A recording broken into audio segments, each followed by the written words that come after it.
What is going on, everyone, and welcome to the Philly Frenzy podcast. And I'm Matt, your host, and welcome today by my new co-host is Mr. Rob. What's going on, Rob? How's it going, guys? Happy to be here. Happy to be joining Matt on the podcast as his new co-host. And we'll see how things go today. Going to talk some QBs, I believe. Yeah, today is a quarterback Wednesday.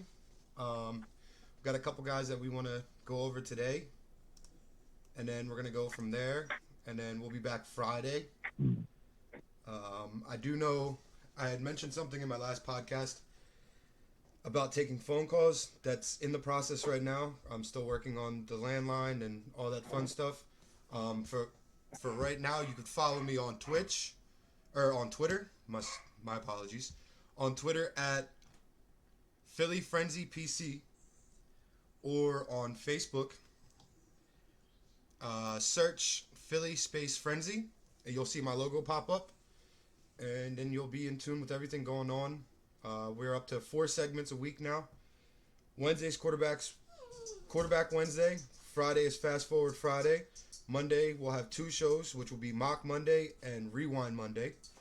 And we might be working in a couple more things, but for right now, that's what we're working with.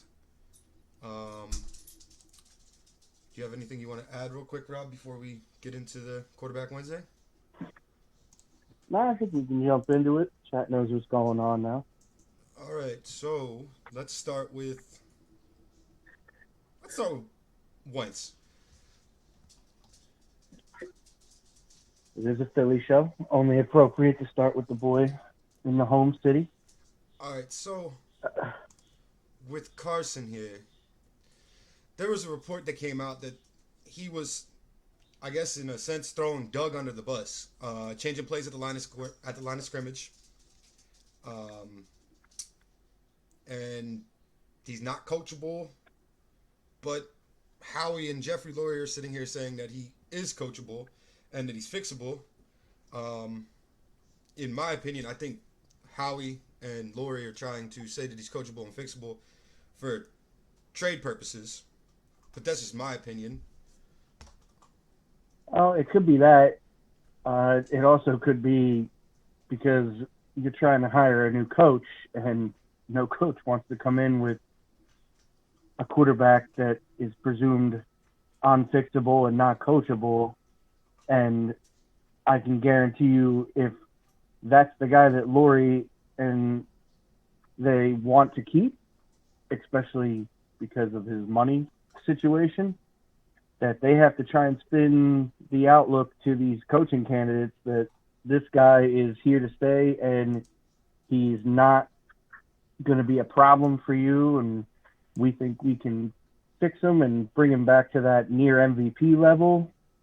I don't know. It could be they could be spinning that either way. It really depends on, to me, I think, what they're spitballing to these coaches, or are they going to allow these coaches to pick between Carson and Jalen, depending on what the coach feels like is the best plan to move forward. But that doesn't really seem like a Howie Roseman type move to me. No, it doesn't. It doesn't seem like a Howie move, especially with the idea that Josh McDaniels is going to come in, because Josh McDaniels is going to want to pretty much take the team and do what he wants to do with it, and Yep. that's going to ruin the idea of Howie being, who Howie was, and being a terrible GM, and signing veterans to big contracts and not drafting well. The biggest thing with Carson, you look at his statistics. Besides this year, Carson. First, let me start with, I've always been a Carson supporter. Just recently, I started moving towards the end of the let's support Carson at all costs. But with that being said, I'm also not a Jalen Hurts fan. So if I had to choose between Wentz and Hurts and not put the money into perspective, I'm sticking with Carson. Now, it also makes sense to stick with Carson because of the money. But I'm not really one that's a fan of Jalen Hurts. I mean, he hasn't done enough to make me a fan yet, per se.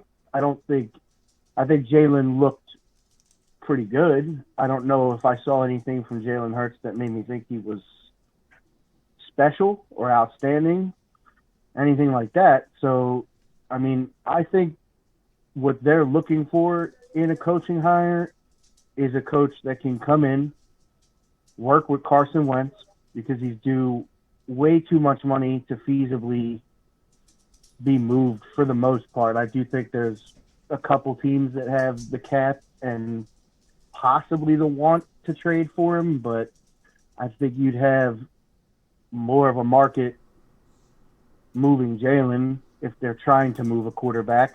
They don't really have a reason to move Jalen either because, unfortunately, Carson Wentz has shown that he is a bit injury prone, and if I'm the Eagles, I definitely want a viable quarterback behind Carson Wentz on the chance that he goes down again.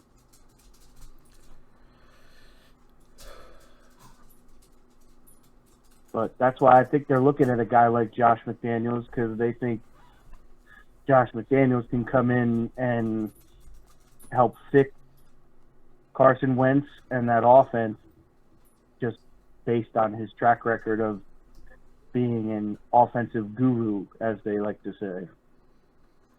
Now, if you were the Eagles, in a sense, what would you be looking for in return if you were to trade him? Which guy? Carson. Because I think they're two different levels. If I'm Carson, if I'm trading Carson, I mean, I think the market kind of tops out at a contender team in the back end of the draft's first round pick, depending on how desperate they are. I could see maybe the obvious connection is Indianapolis with Frank Reich.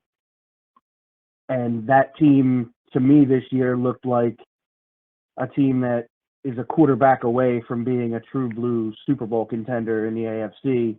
And if Frank Reich thinks he can get Carson to do what Carson did while he was working with him in Philadelphia, then it makes sense to take that late draft pick in the first round. That's not going to get you anything you really need too badly, and move it and get you a guy you think can be your franchise quarterback.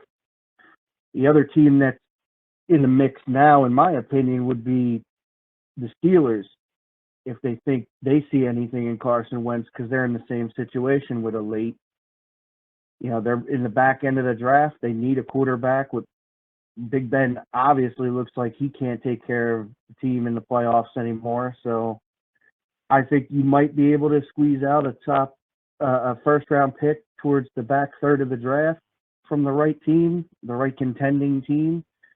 But, if not that, then a high second round pick from one of these teams that still needs a quarterback that wants to take a chance on him.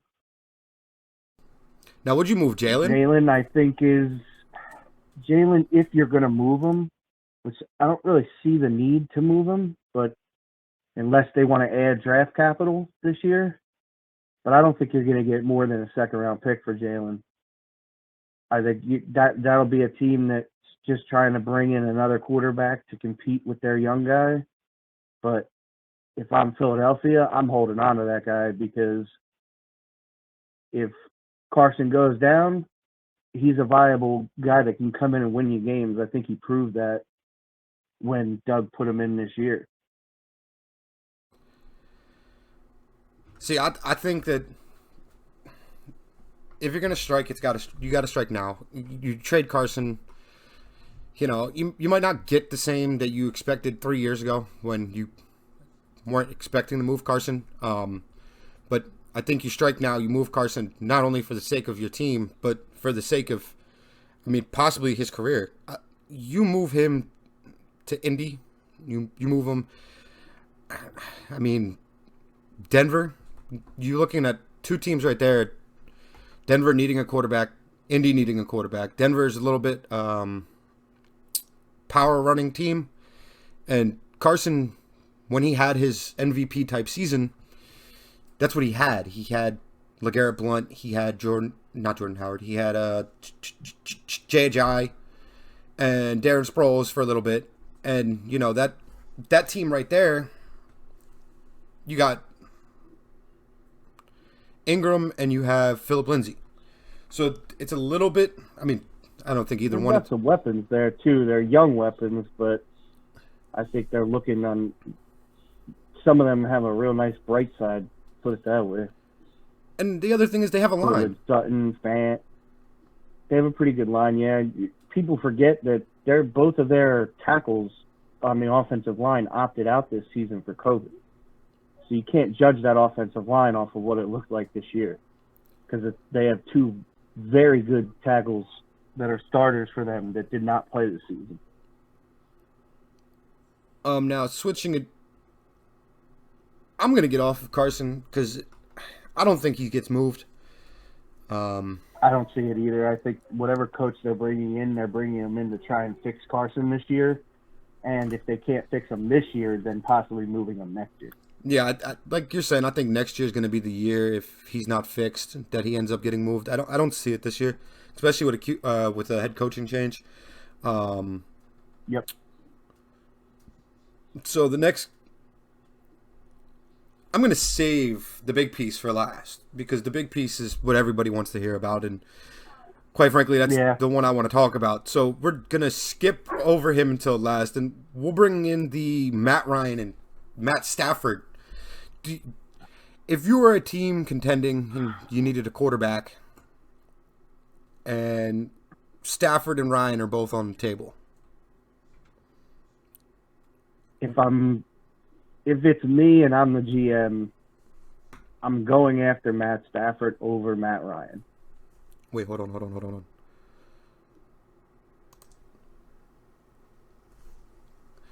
All right, so you're taking Matt Ryan, or you're taking Stafford over Ryan? I would take Stafford over Ryan. I know Matt Stafford's been a little bit more injury prone lately, but we got to remember the dude's only 32 years old. He's not old. Yeah. People perceive him to be much older than he is. I mean, he might feel a little bit older because he's been stuck in Detroit, which is arguably the worst run organization in the NFL. But he's a highly talented quarterback, and a team like Pittsburgh, again, and Indianapolis, a San Francisco who looks like they want to move off of their quarterback. These are teams that know that they are win-now contenders with the right guy behind the helm. I think he could go to any of those teams and make them an instant Super Bowl contender again. Matt Ryan is still a good quarterback. The Falcons' problem was not their offense this year. It was the fact that their defense was terrible. Couldn't stop anybody in any aspect of the game, except for the couple games down the stretch there. Their defense finally woke up and started looking like it was playing a little better, coincidentally, after their head coach got fired. Matt Ryan's not bad either. He's a little bit older.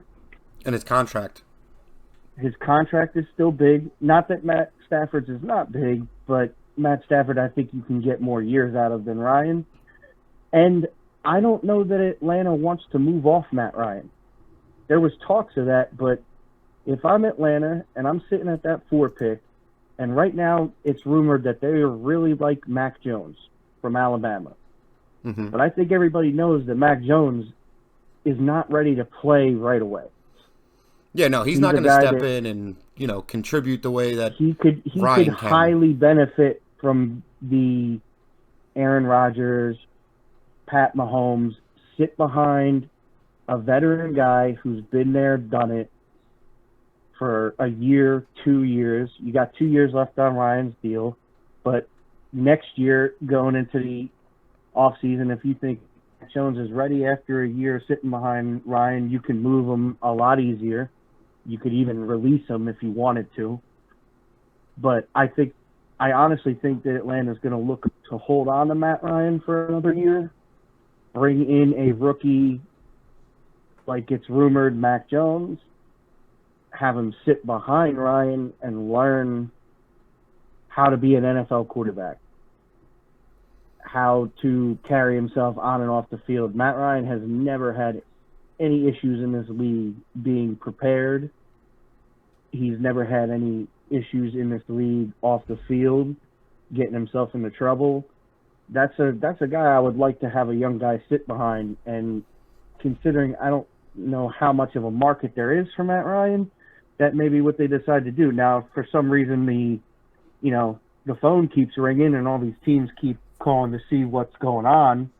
That could change everything, but I don't know if he's, going to be a guy that's at the top of people's list to try and go out and get. Yeah, I mean, kind of to follow up what you're saying. I mean, as an Eagles fan, if you told me, hey, we're going to trade Carson and we're going to go get Matt Stafford, I would jump for joy. Stafford in an Eagles uniform. I mean, granted, Stafford's 31 years old. You ain't kidding. But Stafford, what he could do with a team, and it's not like he's ever had a team around him that was like, oh my, like this team could help him get to the championship. It's always been, how far can Stafford take you, even with the defense? Yeah, he's never had a run game in Detroit, ever. His best running back he ever played with was Reggie Bush, who was constantly hurt. He's never had great offensive lines. He's never had great defenses. They've had some good defenses. But he's a guy who could definitely benefit from a more well-run organization. I mean, but on the flip side, I get a notification that says the Eagles traded for Matt Ryan. I may cry. Ryan reminds me of, bad comparison, I mean, but Ryan reminds me of Bradford towards the end of his career. And Bradford played here for a year. He was not somebody I was real big on. Happy Minnesota's quarterback went down that year and we were able to trade him for a first because it allowed Carson to show out that year. But, I mean, Ryan just, he has Julio. He's had Julio. And you've had weapons with Julio. You've had a defense before, and you still haven't gotten over the hump and won the chip. Now, you played against Tom Brady. You were up 27-3, and you lost at halftime. But that's your coach. I don't want to move off of a big contract in Carson and go get a big contract in Ryan if I could have Stafford. I feel like that's how teams that are contending, if both become available, which Matt do you get? You get Stafford. Even if it costs you a little bit more draft capital, Stafford's the better of the two. I don't even really think it's that close. I think Stafford is a little bit more injured. He has more arm talent than Ryan, but he has more injuries. The injury is what has to concern you with. But like you said, his arm talent is by far better than Ryan's. Ryan will be 36 this year before the season starts, and Stafford is 31 years old. You're going to pay a guy over $30 million a year. Stafford's numbers and Ryan's numbers are very similar. Ryan's had weapons. Stafford's kind of had to make his weapons, especially in Kenny Golladay. Stafford's the guy I would want if I was the Steelers, if I was even Miami. If I was Miami and I could get Stafford for a second or third round draft pick, I may do it. Yeah, I mean, it's been pretty clear they're not a fan of Tua. And the team is not a fan of Tua. There's players on the team that aren't a fan of Tua either, which means he's hurting your locker room. Mm-hmm. And his arm talent isn't there. He's okay. There's nothing like when you watch Justin Herbert and Joe Burrow this year, you see the wow factor. You could see the superstar. Yeah. When I watched Tua this year, I didn't see any of that. I think Tua has a good arm, not a great arm. I think Tua is athletic, but not wildly athletic like a Deshaun Watson or Lamar Jackson. He's accurate, and he doesn't turn the ball over, and that's nice. But Ryan Tannehill. I think he's a Ryan Tannehill, a poor man Drew Brees. And I just don't see anything special. It's crazy that... And if I'm Miami, they got a lot of options, but I don't think that they want Tua, and I think they're right for wanting to try and get something a little bit better because that roster is very good. And Brian Flores is one of the best young coaches in the NFL. It's funny that that you and I brought up Tannehill because Tannehill started in Miami as well and didn't have a great career until he left there, and now you're seeing that they're having an issue. I think we all know. They're having an issue with Tua. We all know why that was. Well, there's a few things, but I think Adam Gase was the reason that Ryan Tannehill couldn't do anything, just like Adam Gase is the reason that Sam Darnold hasn't done anything. He's not. Adam Gase has been riding the coattails of Peyton Manning for too long now, and that dude should never get another head coaching job in this league. No. Talking about head coaches, let's switch over to the news that broke over the weekend. Pretty recently. With I think I know where we're going with this. Sean McVay and Jared Goff. Yep. Yeah, that's a concerning situation, man. That's a playoff team. They were very good this year. Their defense is outstanding. Nobody can take that's been the best defense in the league all year. A playoff team that beat Seattle. In Seattle. In Seattle. With a backup. So I mean, how good is Goff? My opinion. Goff, or is it McVay? My opinion, I don't think it's McVay. I think McVay still has a very bright future in the NFL as a head coach.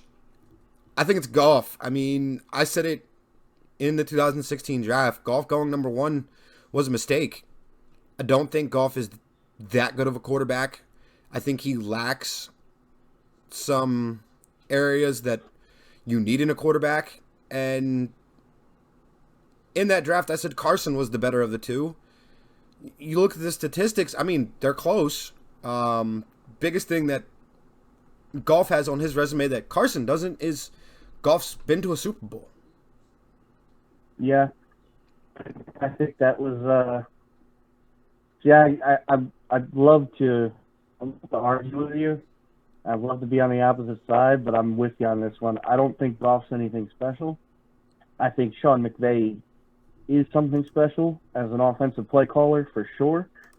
I think Goff has benefited from having a consistently good defense since he's gotten there.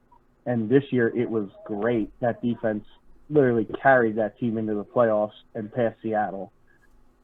And he has weapons all over the place. With Robert Woods is a great receiver. Cooper Kupp is a great receiver. They've constantly had a good running game, whether it was the previous regime now in Atlanta or who they had this year. Their tight end isn't terrible. Offensive line has been outstanding since he's been there. I think the one thing I think they could improve offensively with their weapons is getting faster at receiver. I think you got two guys who are more towards a possession guy in Kupp and Woods. So don't be shocked to see them in the market to get a speed receiver this year. Maybe whether that's moving Kupp off of one of their receivers, mm-hmm. moving a Kupp, moving a Robert Woods to get a speed receiver, or just drafting one and having him come in and play with those guys under a rookie contract, whether it's a first-round pick or a second-round pick. But the fact that there's dissension going on there between your quarterback and your coach, that's never a good thing. Especially when your quarterback's owed over $65 million. Yeah, he's got $65 million of dead cap. And then I think another 33 going through next year. Yes. But you're talking about another guy like Carson, who's young. He's 27. 2-to-1 touchdown to interception ratio in his career. He's always been a good decision maker. He may not make those. He's another guy with the arm strength. Throws. He doesn't wow me with the arm strength. He's a guy who, reminds me of Tannehill in a sense where he's accurate. He's good on bootlegs. Yep. He could manage a game. And with McVay, I think McVay wants a Matt Stafford type quarterback who could throw it down the field, make a big play happen, and get him off the field and get the defense back on the field. But I don't think Jared Goff you're can. right. I think McVay wants a guy who can win him a game, and not a guy who just won't lose him the game. Yeah, and that's what Goff is. He's a guy who might not lose you a game, but he's not going to be able to take over like Russell Wilson and throw for 450 yards and 4 touchdowns. He's not that kind of guy on every given Sunday. Yeah, I mean, he's shown that he's done it before, but he doesn't do it consistently. He's not a consistent top 10 quarterback in this league, and he doesn't have the arm talent to do so. And considering how good his situation is, really makes me question how good he is. My comparison for him, honestly, is I think him and Dak Prescott are the same guy. Dak Prescott in Dallas has put up numbers, but he's also had a consistent top 5 O-line, a consistent top 5 running game, a consistent top 5 receiving core, an offensive head coach. How much more help do you need? I would take Dak Prescott before I took Jared Goff, and as of right now, I'd take Dak Prescott over Carson. I'd take Dak Prescott over Carson Wentz. I would too, because he's more athletic than both of them. But the biggest question mark would be, would I take Dak Prescott on the Philadelphia Eagles with the weapons that the Philadelphia Eagles have right now? I don't know if there's a single quarterback in the NFL that I would take. But, No, Philly needs a lot of help at receiver. Alshon Jeffrey is past his prime. Zach Ertz is pretty much gone. Now, I do think Dallas Goedert is a good tight end. I think he's explosive, and I think he's a great route runner. I think Jalen Reagor can become good. We didn't get to see him enough consistently this year or healthy. I think healthy he can be explosive. We'll have to wait and see on that, but they have to make a move in this draft at receiver with that 6th pick, or even if it's trading back a little bit, but do not trade yourself out of a situation where you can get one of these top guys at receivers. And by that I mean either Devonta Smith, Chase, or Jalen Waddle. Those are the 3 guys in this draft coming in that are consistently graded as can't miss.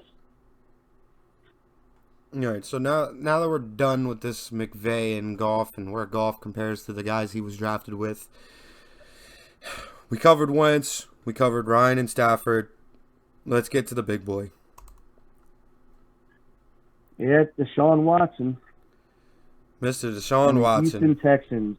This is a mess of a situation for the Houston Texans, an absolute mess, which I don't think shocks anybody because this is not a historically well-run organization. Yesterday when we had a little bit of a conversation yesterday, and one team I wouldn't be happy with seeing him go to, and it would be a matter of what they could do after making this deal. Is Washington, to me, makes the most sense. They need a quarterback. They haven't drafted well at quarterback. Watson's going to walk in there and start working with Scary Terry right off the bat. And Watson's going to love Scary Terry because he's a better version of Will Fuller. Washington hasn't been the greatest organization in the last 15 years. But they're not going to do what Houston did and trade a number 1 receiver for a bag of chips and say, go out there and win with this team. Yeah, they also already have a better offensive line than what Houston has. Yeah, and Washington has a very young defense, so it's not like they're going to be hurting for money for the next couple of years. So this allows them to go, trade for Watson, get another receiver to put on the opposite side of Scary Terry. I know we've had a conversation about Odell possibly on the move. That's going to be a different day, but Odell maybe in Washington to go with Watson. Kenny Galladay's a free agent. Juju's a free agent. To me, Washington has a lot of money. They could spend their money. Hitting wide receiver free agent class. Yeah. So weapons can easily change that this year if they have room to do so.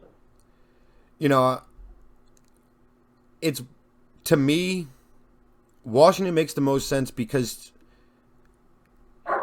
you don't expect him to get traded inside the division. Then again, it is Houston.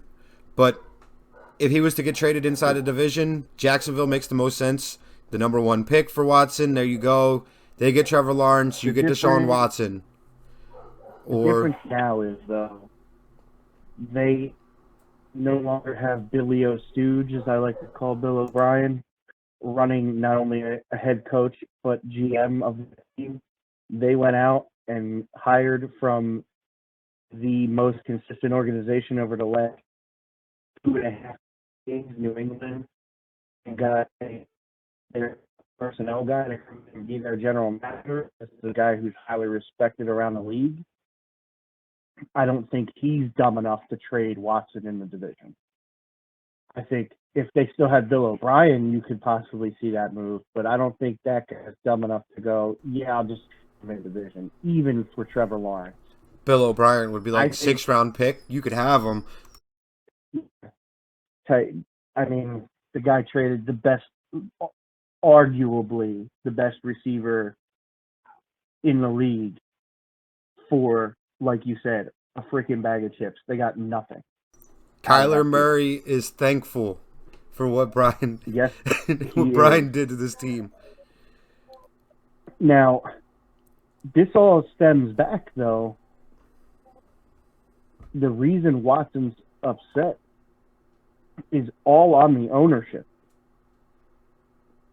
Cam McNair promised Deshaun Watson that he would be directly involved with the hiring of both the general manager and the head coach after firing Bill O'Brien, and then went and turned around and hired the new general manager behind his back.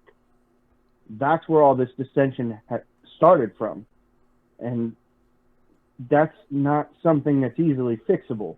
No. Whether Deshaun Watson thinks this guy's a good general manager or not, when you as an owner promise a player what he promised him and then turn around immediately and renege on it, that's you've broken your trust with that player. And that's immediately when he went out and went public with the dissension over the ownership's decision. He stopped. Then it turned into he wasn't returning phone calls from the Texans. Then you had that tweet from NFL insider Adam Schefter reminding us that, from basically quoting from Deshaun Watson, that this is real and I want out. Then Watson and his agent like some posts on Instagram about, teams needing to do whatever they can to trade for him. I mean, it's just gone more and more and more downhill. I mean, this is a top 5 quarterback in the league, basically, when he's healthy, on a pretty good financial deal that you would normally not expect to be dealt With a at all. top tier receiver. Or top tier quarterback. Yeah, I mean, the only problem I had, would Washington be a possibly good fit for him? Sure. Washington don't have the firepower to get it done. This is going to be, if guys like Jalen Ramsey and Laramie Tunsil at tackle and corner are garnering 2 first-round picks. Watson, what is your talking about idea a of what top you're getting 5 for Watson? quarterback. You're getting easily 3 firsts. It's going to be the first trade since Herschel Walker that garners 3 first-round picks, which is why I think there's 15 teams that should make an offer, if not more, and be willing to give up lots of draft capital to get this guy. But I think there's 2 teams that are sitting prettier than every other team, and they're both in the same division. One is the New York Jets. The other is the Miami Dolphins, and they're both sitting prettier than everybody else for the same reason. They have multiple first-round picks in this year's draft. and they're both sitting inside the top 3 of this year's draft, so that Houston, if they want to draft another quarterback, can get their guy inside the top 3. And they both also have young quarterback talents that they're both willing to move off of. So if Houston's a fan of either of those young talents, Sam Darnold or Tua, they could require them to be added to the trade. And then they can use that top 3 draft pick to pick up the best lineman, receiver, corner, edge rusher, whatever they feel like their biggest need is. And if I'm They could pick it up from there. They could trade back from there if they get a quarterback. They'd have a lot of options, but I think you're going to see either the Jets or the Dolphins move off both of their first-round picks this year. For the Dolphins, that's 3-18. For the Jets, that's 2-21, I believe. 22, I believe. Yeah, I believe it's 22. Indy's got the 21st pick. I know that. Okay. And then you're going to see them possibly also have to throw in a young talent. As this is already include a first-round pick from next year, because I think you're going to get 3 first-round picks out of one of those organizations is going to be desperate enough to do it. With both of them being in the same division and both of them wanting to beat Josh Allen and both of them wanting to get off the bottom of the barrel, I think that's definitely possible where you see 3 first-round draft picks. If I'm Houston, though, I'm definitely taking the deal for Sam Darnold, taking that number 2 pick and going to get an offensive lineman to protect Watson. And I think Darnold could actually be a decent quarterback in this NFL if you put a head coach with him that isn't Adam Gase. The bonus points for the Jets came in when they finalized the head coaching deal with Robert Saleh, because that is one of 2 head coaches Deshaun Watson publicly stated he wanted to work with. He said, I want to work with him and I want to work with the enemy. Obviously, Miami is not changing their head coach. Brian Flores has been fantastic for them. The Jets hiring Saleh is a bonus situation for him. A couple of negatives for the Jets, because everybody needs to remember Deshaun Watson has a no-trade clause. And his no-trade clause is as such. He has to sign off on a trade. So whatever team they can get a deal done with, if he doesn't want to go there, if he doesn't give them written consent, they contractually cannot trade him. So it's a bonus that the Jets have a coach what he likes. They also have a young left tackle in Mekhi Becton who looked like he will be a star in this league in the offensive line. Their downsides are they don't have weapons, and they have a outrageously high state income tax, which he has also publicly stated, because he's gotten used to playing in Texas where there is no state income tax. That is one of the bonuses for Miami, because Florida has no state income tax. It's also a bonus. Brian Flores might Dallas. not have been one of the 2 head coaches he was talking about, but he was talking about guys he assumed Houston would go after for a hire. So he may not have publicly stated he would want to work with Brian Flores, but I think Brian Flores would definitely intrigue him with how talented he is. He has a lot more weapons in Miami. Their defense is fantastic. No state income tax, warm weather, beautiful city, player friendly. And they have the capital to make the move. So, I mean, those 2 teams, I believe, personally are the front runners. I think teams you'll see get in on the sweepstakes for sure include San Francisco. I could see my personal team, the Las Vegas Raiders, being interested. It's highly noted that Gruden loves Deshaun Watson. He also loves veteran quarterbacks. And over the past 2 years before this season, there was a lot of talk of him not being a Derek Carr fan. Now, Derek Carr may have done some stuff to change that with a career year this year, but even myself personally as a fan, if I could get Deshaun Watson, I'm Do whatever taking it Deshaun takes. Watson. Do whatever it takes. The dude is a stud. Mm-hmm. All right, real quick, let's wrap this up. We'll go down the line. We'll start with Carson. One team you could see Carson with next year, it can be the Eagles, if you believe that it's the Eagles. I think 85% chance he stays in Philly, and if he doesn't, most likely destination is the Colts. Right there with you. I won't say anything different. It's, in my opinion, I think it's a little bit higher of a chance that he's in Indy next year. I think it's 50-50. But let's go to Matt Ryan. You agreeing that he's going to stay in Atlanta next year? I believe he stays in Atlanta. One team, Matt Stafford. That's tough.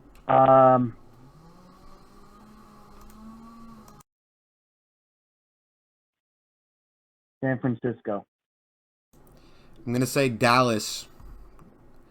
Okay. Next Wednesday, when we talk quarterback Wednesday, I'll explain why Dallas is in the running for Matt Stafford.